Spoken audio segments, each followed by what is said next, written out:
बिस्मिल्लाहिर्रहमानिर्रहीम। अस्सलाम वालेकुम। मैं हूं गुलफाम चौधरी। आप देख रहे हैं मेरा फेसबुक पेज और यूट्यूब चैनल। पाकिस्तान की सियासत में अहम तरीन डिवेलपमेंट हो रही हैं और मुसलसल डिवेलपमेंट्स मुतवक्के हैं।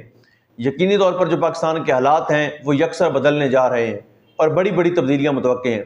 इस हवाले से हमारे साथ मौजूद हैं सिद्दीक जान साहब। उनसे जानते हैं क्या डिवेलपमेंट हुई हैं, पहले उनकी बात सुनते हैं फिर उस पर बात करते हैं। इमरान खान साहब से उनकी दो बहनों की मुलाकात हुई और वकील फैसल मलिक साहब से मुलाकात हुई।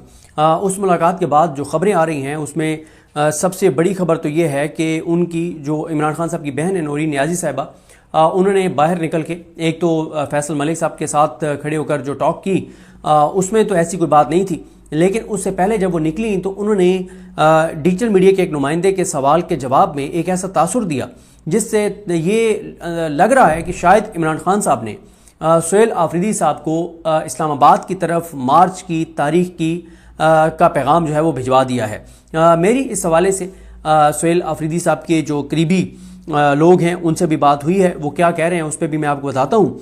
और इमरान खान साहब ने यानी एक पैगाम की तो यानी तस्दीक कर दी गई है कि इमरान खान साहब ने सुहेल आफरीदी को ये पैगाम भिजवाया है कि आप दबाव बढ़ाते चले जाएं। और सुहेल आफरीदी इस हवाले से जो उनकी हिकमत अमली है वो भी बड़ी वाज़ेह है। आपने देखा कि सुहेल आफरीदी जो है उन्होंने जो पहली तकरीर की वो इंतहाई जारहाना थी। और सुहेल आफरीदी इमरान खान साहब के इतने वफादार खिलाड़ी हैं कि जैसे ही उनके नाम का ऐलान हुआ तो आपने देखा कि किस तरह से प्रेस कॉन्फ्रेंस हुई, किस तरह से धमकियाँ दी गई, किस तरह से वज़रा आके बैठ गए और उन्होंने कहा कुछ भी हो जाए लेकिन सुहेल आफरीदी को अब वज़ीर आला नहीं बनने दिया जाएगा। फिर मौलाना फजल रहमान को चाबी दी गई। मौलाना फजल रहमान साहब ने अपने भाई को नामजद कर दिया। फिर ये इनका सुहेल आफरीदी साहब का फिर आपने देखा गवर्नर जो हैं उन्होंने एतराज़ लगा दिया। पहले वो इस्तीफ़ा एक्सेप्ट नहीं कर रहे थे अली अमीन गंडापुर साहब का, फिर एतराज़ लगा दिया, फिर उनको तलब कर लिया, फिर मामला अदालत में ये ले गए और उनका हलफ भी अदालत के हुक्म पर हुआ। और फिर उनके इलेक्शन को कलअदम करवाने के लिए और उनका हलफ रुकवाने के लिए एक दरख्वास्त मौलाना फजल रहमान के भाई मौलाना लुत्फ़ुर रहमान भी लेकर गए, लेकिन उनको भी मुंह की खानी पड़ी। और मौलाना फजल रहमान को जितना नुकसान इस अमल ने पहुंचाया है किसी और चीज़ ने उनको नुकसान नहीं पहुंचाया।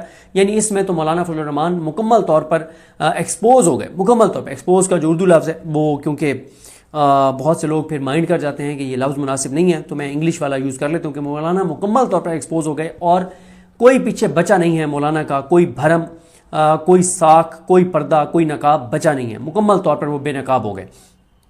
उसके बाद भी आपने देखा कि सुहेल आफरीदी ने वफाकी के पहले ही जो मीटिंग है उसमें ना जाने का फ़ैसला किया। उसके बाद उन्होंने जो पहला बाज़ाब्ता इजलास किया उसमें उन्होंने बड़े बड़े ऐलानात कर दिए, जिसमें अरशद शरीफ साहब जो है उनके नाम पर यूनिवर्सिटी बनाने का ऐलान हो या 8 फरवरी के इलेक्शन की धांधली में मुलविस ब्यूरोक्रेट्स के खिलाफ कार्रवाई का मामला हो, सारी चीज़ें उन्होंने की। फिर इसी तरह से उनसे मुलाकातें की कोशिश की गई, उन्होंने उन मुलाकातों से भी इनकार किया। और इमरान खान साहब से मुलाकात के लिए उन्होंने चीफ जस्टिस पाकिस्तान को भी ख़त लिखा, इस्लामाबाद हाई कोर्ट में पिटीशन भी की और उस पिटीशन पे परसों समाअत भी है। फिर उन्होंने असम्बली का इजलास बुला लिया, वहाँ पे कल सख्त तकारीर हुई और वहाँ पे एक करारदाद भी जो है वो पास की गई। फिर आपने देखा उन्होंने वफाक ने जो पुरानी गाड़ियाँ, बुलेट प्रूफ गाड़ियाँ दी KPK को, वो उन्होंने वापस कर दी और कहा कि ये हमारे शोहदा की तज़हीक है और हमारी पुलिस की तज़हीक है कि आप उनको इस्तेमाल शुदा जो है वो पुरानी गाड़ियाँ दें। तो उसके साथ ही उन्होंने अवाम में जाने का फ़ैसला किया और उन्होंने 23 अक्टूबर को बरोज़ जुमा चारसदा में जिरगा होने जा रहा है और 24 बरोज़ हफ्ता जो है वो खैबर में बहुत बड़ा जिरगा होने जा रहा है। अच्छा, ये है तो जिरगा इसको नाम दिया गया है, लेकिन इतला ये है कि ये जलसा होगा और इसमें हज़ार कबायली लोग होंगे और ये कबायली इलाकों में शायद अब तक का होने वाला सबसे बड़ा जलसा हो कि इतना बड़ा जलसा पहले नहीं हुआ होगा। अब इस हवाले से वो कितने कामयाब होते हैं ये तो आने वाला वक्त बताएगा जब जिस दिन ये प्रोग्राम होगा। और फिर 25 को कर्क में जो शाहिद खटक साहब मेज़बानी कर रहे हैं और वहाँ पे भी एक शायद सुहेल आफरीदी साहब जो हैं वो जलसा करने जा रहे हैं और इसमें ज़ाहिर इसमें भी सख्त तकरीर होंगी और इसमें तकरीर तो होंगी, लेकिन इस सब का मकसद अवामी राब्ता मुहिम है। इस सब का मकसद लोगों को मोटिवेट करना है, इस सब का मकसद लोगों के अंदर एक मोमेंटम पैदा करना है। और एक चीज़ आप देखें कि सुहेल आफरीदी साहब जब से आए हैं तो PTI का सोशल मीडिया जो है वो एक हो चुका है। पहले बड़ी तकसीम आ गई थी, ग्रुपिंग हो गई थी, जो अली अमीन गंडापुर साहब के साथ एक ग्रुप खड़ा हुआ था लेकिन अक्सरियत लोग खिलाफ खड़े हुए थे। और अब सोशल मीडिया के ऊपर सुहेल आफरीदी साहब के खिलाफ एक भी इख्तलाफी आवाज़ नहीं है। फिर ये जो उनके बारे में एक तासुर बनाया जा रहा है कि उनका सूबे की गवर्नेंस पर कोई वो नहीं है, फोकस नहीं है, और राना सनौला ने जिस तरह से कहा कि वो कोई आइन और कानून की बात नहीं कर रहे और गवर्नेंस पे फोकस नहीं कर रहे, पहले दिन से ही हमें नज़र आ रहा है कि वो गवर्नेंस पर भी फोकस कर रहे हैं, सूबे की सूरत हाल पर भी फोकस कर रहे हैं, लेकिन साथ ही इमरान खान साहब की रिहाई के लिए दबाव भी बढ़ाते चले जा रहे हैं। और ये अभी जो वो 3 जलसे करने जा रहे हैं, मेरी इत्तला ये है कि उसके बाद अगले जलसों की तारीख वो दे देंगे।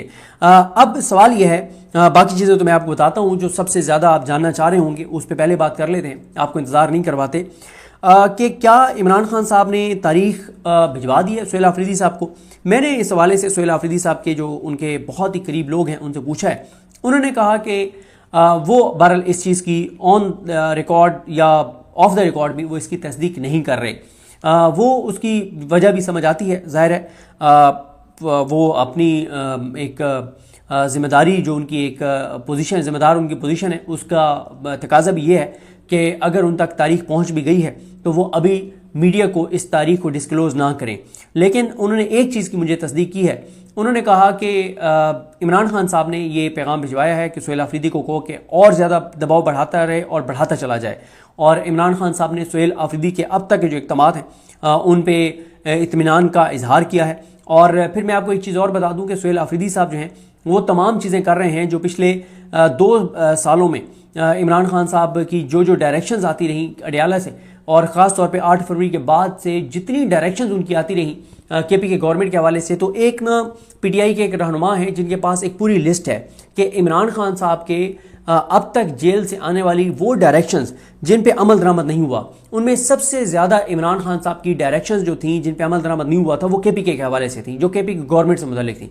लेकिन मेरी पीटीआई के उस रहनुमा से कल रात मुलाकात हुई, उन्होंने कहा कि इमरान खान साहब ने कि जितनी डायरेक्शंस थी केपीके के हवाले से जिन पे अब तक अमल दरामद नहीं हुआ था, उनमें से 70 to 80% चीज़ों पे इक़दामात शुरू कर दिए सुहेल आफरीदी ने। और उन्होंने कहा कि वो अगले हफ्ते 10 दिन में शायद 100% को टच कर जाएं, और वो तमाम चीज़ें जो इमरान खान साहब की डायरेक्शंस थी केपीके के हवाले से, गवर्नमेंट के हवाले से, इन पे अमल दरामद नहीं हो रहा था, 100% के ऊपर काम जो है वो शुरू हो जाएगा। अब जो सुहेल आफरीदी साहब के करीबी लोग ये बता रहे हैं कि मोमेंटम इमरान खान ने कहा कि बढ़ाएं, और मोमेंटम हम बढ़ाने जा रहे हैं। अवामी राब्ता मुहिम हम तेज़ कर रहे हैं, यूथ को हम ऑन बोर्ड ले रहे हैं, स्टूडेंट्स को हम ऑन बोर्ड ले रहे हैं, जिरगों को हम ऑन बोर्ड ले रहे हैं। तो उन्होंने मुझे कहा कि ये सब कुछ जो इमरान खान हमसे करवा रहे हैं, तो उन्होंने कहा इमरान खान हमसे क्यों करवा रहे हैं, अंडरस्टूड है ना कि इमरान खान हमें कोई कॉल देने जा रहे हैं। अच्छा, वो ये कहते हैं कि हमारे पास तारीख, उनके करीबी जो एक शख्सियत है वो कहते हैं कि हमारे पास तारीख नहीं आई। लेकिन कुछ लोग ये दावा कर रहे हैं कि इमरान खान साहब ने पूरा प्लान सुहेल आफरीदी साहब को भिजवा दिया हुआ है। और कुछ लोग ये कहते हैं कि जैसे ही उनकी इमरान खान साहब से मुलाकात होगी तो इमरान खान साहब से मुलाकात के बाद वो इस तारीख का अनाउंस करेंगे।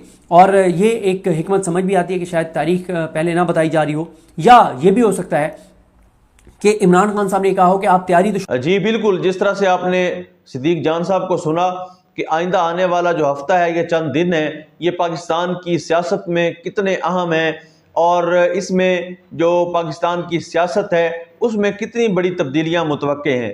अल्लाह पाक वतन अजीज़ का हामी व नासिर हो। पाकिस्तान जिंदाबाद।